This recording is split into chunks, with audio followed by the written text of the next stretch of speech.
She is a research fellow at the University of Auckland's Centre for Brain Research. Indian community here in New Zealand started to celebrate me as a scientist. She has dedicated her life to investigating neurodegeneration linked to Alzheimer's and Huntington's diseases. A lot of the fundamentals of Sikhism are very simple: to serve others and to be a humanitarian. Those are the simple pillars of the Sikh faith.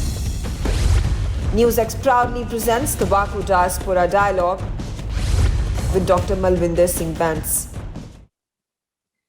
Well, hello and welcome. You're watching NewsX Waku. Joining me on the broadcast is Dr. Malvinder Singh Bance. She is a research fellow at the University of Auckland Centre for Brain Research. She's the co-chair of the Huntington's Business Youth Organisation of New Zealand and a science commentator for Radio New Zealand.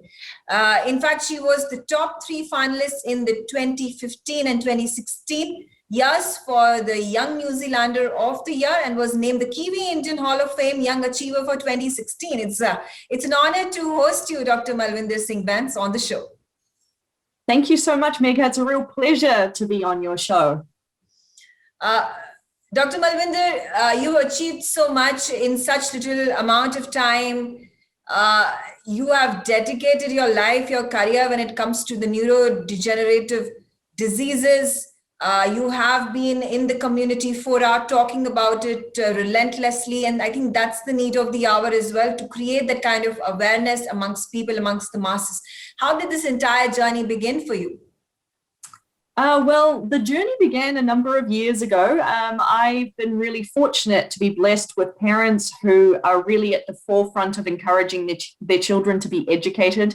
So I was really lucky to be one of the few members of my family to go to university and study whatever I wanted to do. I've always been quite an inquisitive person. And for me, I remember when I was a little girl, I used to be in my backyard and make little holes in the ground, searching for little insects, little bugs, and I would look at them under this toy microscope that I had. So I've always had this quite inquisitive nature. I've always been interested in discovering how things work. And I guess that's what landed me into studying science within university. In particular, that was in biomedical sciences. But I think on a more personal level, I've had family members impacted by dementia, which is a condition that involves the loss of memory over time. And so I've had a personal interest in also finding out how dementia works. And it's quite interesting that even in the Indian communities, there is a lot of stigma around dementia and loss of memories and how people can behave differently when they're affected by a neurological disorder. So I think for me, what prompted me to get more involved in the community as part of my research is to demystify that stigma behind neurodegenerative disorders for people perhaps that are not likely to walk into a university and sit through a lecture about what dementia is all about.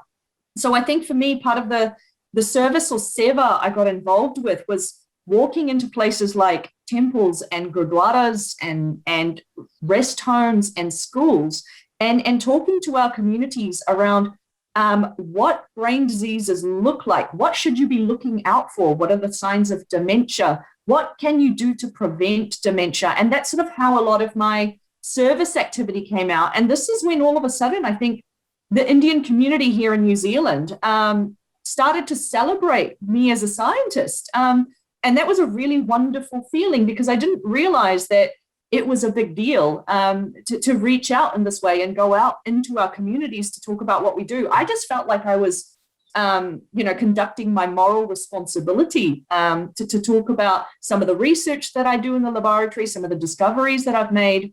And I think for me, this is something that's really engaged myself and reacquainted myself with the Indian community to talk about how we can look after our brains. I think you're doing a commendable job and congratulations to you to not only just mobilizing the Indian community living in New Zealand, the Sikh community, but also taking the larger society and bringing about awareness to the issue at hand, which is of extreme importance. You've also gone ahead and co-founded the Huntington's Disease Youth Organisation of New Zealand. If you could share some details about it, how did that entire process commence? What motivated you to be pushed towards the direction? So my job in the laboratory, which has been for a number of years, is to study human brains that have been donated to us as scientists to work out how a Huntington's disease brain is different from a normal one. And Huntington's disease is this it's a condition that doesn't have a cure. It looks a little bit like Parkinson's disease mixed with dementia. So you have a movement disorder that is mixed with memory problems, and it affects people in midlife. So actually people in my age group start showing symptoms of Huntington's disease. Okay. Now, the problem is that when someone's affected by a disease that makes them look different, the community looks at them differently. And while my mission in the laboratory is to try and work out and find new therapeutic targets to try and treat this disease, one thing I was hearing at the back of my mind from the community was, okay, it's all fair and well you're studying these brains of patients who have died, but what are you doing for the generation that's at risk? And because this disorder is caused by a single gene, it means you can inherit it, you can pass it on to your children. There's a 50% chance of this disease being passed on to your child. I quickly realized there was a lack of a support system to target young people who might be at risk of the disease. And so I teamed up with other family members impacted by Huntington's disease to start what was essentially a support group. But at the same time, there was a large international movement, which was entitled the Huntington's Disease Youth Organization of New Zealand, that was formed all over the world, starting with the United States and Canada, that's dedicated to providing educational resources for young people at risk. And these are resources tailored around what are your fertility options if you've been diagnosed with this kind of disorder? What does this mean for relationships? And so all of these things that we as younger people tend to be thinking about. And so what I did was I joined my support group to be part of a large international consortium.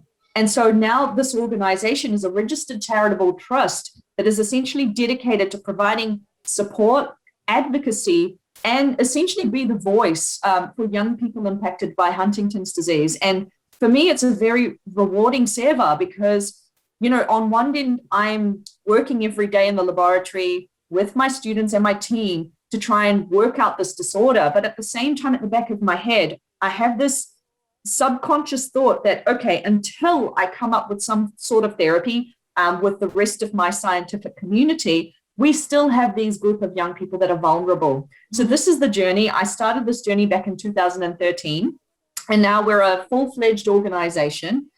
We work mainly online to provide support, but we also do face-to-face support in the form of counseling, in the form of group activities, in the form of seminars, tours of the Center for Brain Research, which is part of the service as well. And anything we can do, it could just be, you know, sitting, having a cup of jar, talking to somebody about, you know, what options do they have out there if they want to get tested for Huntington's disease. And so that's sort of what my, I guess you could say this is my job after hours. But for me, it's not a job. For me, it's a privilege. It's a privilege because I have the knowledge about what the disease is, which means I should be accessible to the community when it comes to talking about this condition, because unlike diseases like Parkinson's disease, for example, we have champions like Muhammad Ali. Like everybody knows who Muhammad Ali is. He was affected by Parkinson's disease. We have these champions that represent the disorder, but for Huntington's, we don't really have a champion. So I'm not calling myself the champion. I'm just saying it's really important for us to get to the front to be able to explain what this disease is. So when somebody sees somebody with Huntington's disease, they don't say, oh, what's that? They say, oh, that's Huntington's disease. I know what that is. Mm-hmm. Thank you so much, Dr. Malvinder Singh Bans, for joining me on the broadcast. And I wish you all the very best for all the future endeavors that you are going to encompass in the coming years and months. Thank you so much, Mika. It's been a real privilege to be part of your program. NewsX ITV network have proudly launched the WAKU Diaspora Broadcasting Network. WAKU DBN will be India's first mainstream platform dedicated to the diaspora community. Help support us. Become Vaku patrons at memboro.com/Vaku. You will get the first access to our interviews, make recommendations, merchandise access, ask questions, and get a shout out of thanks on our TV shows. You can also suggest to us who should get the Vaku Golden Chakra Awards and also tell us who should get into the Vaku Hall of Fame. Limited memberships are available at 100 rupees per month on Memboro Vaku. Sign up now. Log on to memboro.com/Vaku.